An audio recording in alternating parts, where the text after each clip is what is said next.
When we talk about global health crises, we often jump to thinking about high-tech solutions, maybe new drugs or these huge aid packages. But the sources we're diving into today, they suggest something, well, almost shockingly simple might be the biggest lever in sub-Saharan Africa. It's just the time it takes to walk to get water. That really captures it, yeah. This Huh. deep dive, it pulls together findings from a really large research project. We're talking 26 countries across sub-Saharan Africa. Yeah. And it uses that demographic and health survey data, the DHS data collected over quite a span, from 1994 to 2009. The whole point was to measure precisely how water access impacts child health. Yeah. And honestly, the results, they could really shift how we think about where to put resources, about infrastructure. Right. So our mission here is to break down those core findings for you. We'll look at two ideas that sound similar but are actually quite different. General water availability in an area versus the actual physical distance someone has to walk to get it. And we'll see exactly how these connect to kids getting sick, things like fever, diarrhea, and also to longer-term issues like malnutrition, stunting. We're trying to find what really holds back child health. Okay, let's get into the how, the methodology. Because the details here are key, aren't they? They didn't just say, is there water nearby? They used two specific measures. What were they and why use both? I mean, why look at the first one if the second turned out to be the game changer? The first was freshwater runoff, FFR. Why even track that? Did they think maybe just the sheer amount of water in the environment would be the main thing? That's a really good question. And yeah, intuitively, you might expect that. The researchers knew that water 50 kilometers away doesn't help a family directly, but they needed some kind of baseline measure for the overall water supply in a region. So first, they measured freshwater runoff, or FFR. That was their way of gauging general water availability using climate models, looking within a 50-kilometer radius. It tells you basically, does the water even exist in that broader area? Okay, got it. So that's the big picture ecological supply number. Exactly. But the second variable, and this is the one that really told the story, was walk time. They called it time. And that's simply the reported one-way walk time to the household's main source of drinking water. This captures the reality on the ground, the pipes, the wells, or lack thereof. The actual effort involved for, let's be honest, usually the mother or kids fetching that water. And the sources didn't just look at time, they also gathered data on what kinds of water sources people were actually using. That varied a lot too, right? Oh, massively. The data showed about 54% of households used what we call improved sources. So that could be piped water right on their plot, or protected sources like sealed wells or boreholes. But, and this is crucial, a huge chunk, 24% reported using unprotected sources. Think open springs, rivers, surface water. The risk of contamination there is just much higher. And you can't really discuss water without touching on sanitation, can you? They're so linked when it comes to disease. What did the survey show about toilets and facilities? Yeah, the sanitation side really highlights the scale of the challenge. Only 7% of households had a flush toilet. 7%. Wow. Now, about 60% used some kind of latrine, which is better than nothing. But a really concerning 19% had no facility at all, no designated place. So you combine that, maybe not enough water being fetched, often from unprotected sources, plus poor sanitation, and it's perfect storm for spreading waterborne diseases. Right. Poor sanitation, sometimes risky water sources, and then layer on top of that this challenge of distance. The walk time data itself, you mentioned Table 1 in the research, showed these incredible differences between countries. Give us a sense of those numbers for the average walk time, that time variable. The range is just staggering is the right word. At the low end, suggesting pretty good access, you had Ghana and Cote d'Ivoire. There, the average one-way walk was only about 5 to 7 minutes. That's incredibly fast. Likely means community standpipes or protected wells are very close by. 5 minutes, wow. That's barely leaving the house. Exactly. Now, compare that to the other end of the spectrum. Countries like Liberia, Mali, Uganda, Zambia. They're all averaging 30 minutes or more, just one way. So think about that. An hour round trip, minimum, just to get basic water. And often, that trip needs to happen multiple times a day. And if you look at the ultimate convenience water right on the plot, so zero walk time, that varied from literally 0% of households in Burkina Faso up to 60% in Swaziland, 0 to 60%. That huge gap says it all. Okay, so this leads us right into the main finding. The big takeaway from all this analysis, remember the two metrics we talked about? The ecological water availability, FFR, and the physical access, the walk time, time. What the study found quite clearly was that the general freshwater availability, that FFR number, it just wasn't significantly linked to any of the child health outcomes they measured. Huh.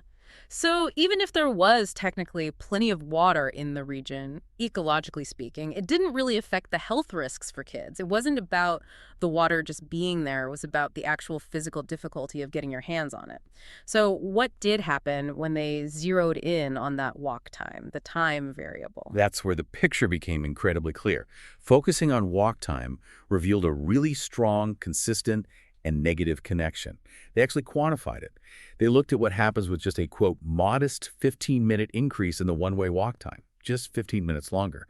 And that relatively small increase was linked to really substantial jumps in acute illnesses and declines in nutritional status. Okay, let's break that down. First, the immediate sickness, acute illness. What did that 15-minute longer walk translate to? It was associated with a 14% relative increase in the prevalence of both diarrhea and fever. Just let that sink in. A slightly harder journey for water means a 14% higher chance of those common, dangerous childhood illnesses. 14%. Wow, that's Yeah. not a small number at all for what sounds like a small barrier. I mean, if adding 15 minutes to the walk boosts diarrhea risk by 14%, you can immediately see the pressure that put on local clinics, right? That's more sick kids needing care. Precisely. It has direct implications for health services. And the effect on long-term health, on chronic conditions, was just as striking. When they looked at nutritional indicators, the standard measures, the impact was highly significant there too. That same 15-minute increase in walk time, it was linked to a 9.2% relative reduction in HAZ. That's the height for age Z-score. It's the main way we measure chronic malnutrition or stunting. And did it affect weight as well? Yes, a 6.7% relative reduction in WAZ, which is the weight for age Z-score. That indicates a child is underweight for their age.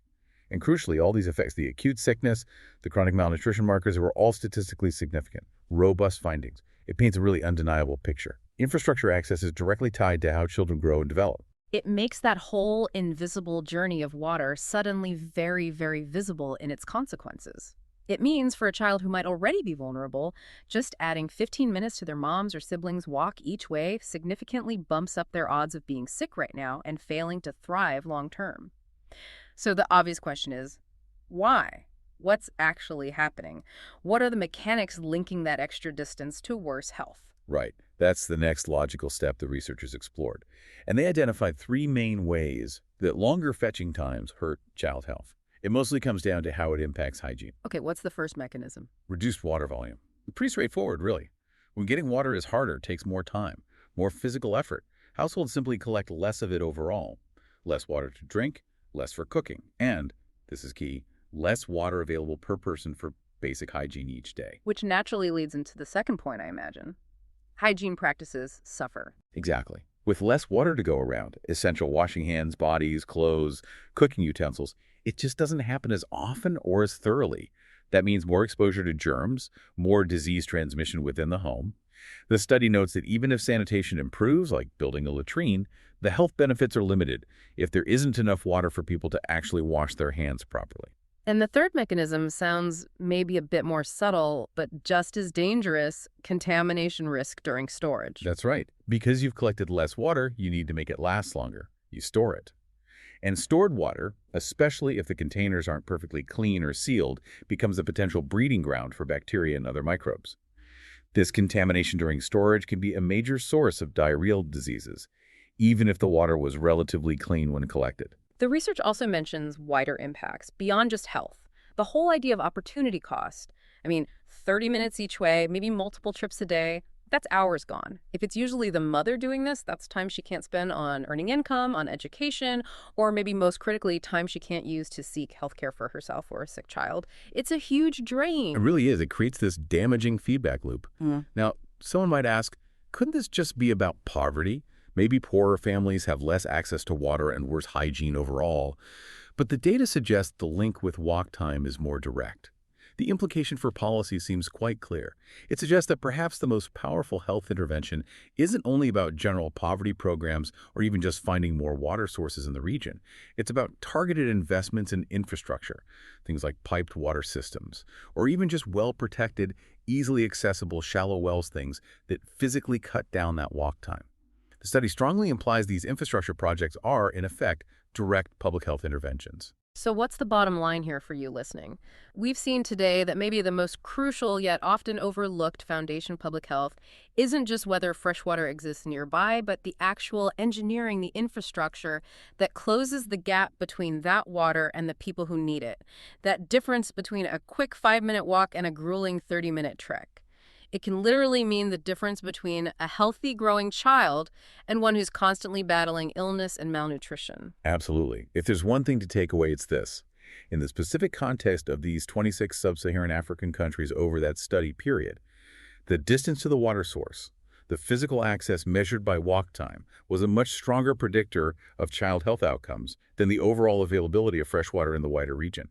Improving infrastructure to shorten that walk, that's a measurable direct boost to health. And the source material puts some stark numbers on this, estimating that hitting global targets for water and sanitation could prevent something like 1.5 million child deaths every single year. So if cutting down that fetching time, that physical distance, is such a powerful lever, it really poses a tough question for development planning, doesn't it? How should communities or governments or aid organizations weigh their options? Do you prioritize potentially cheaper interventions, like treating water that's already nearby but maybe contaminated?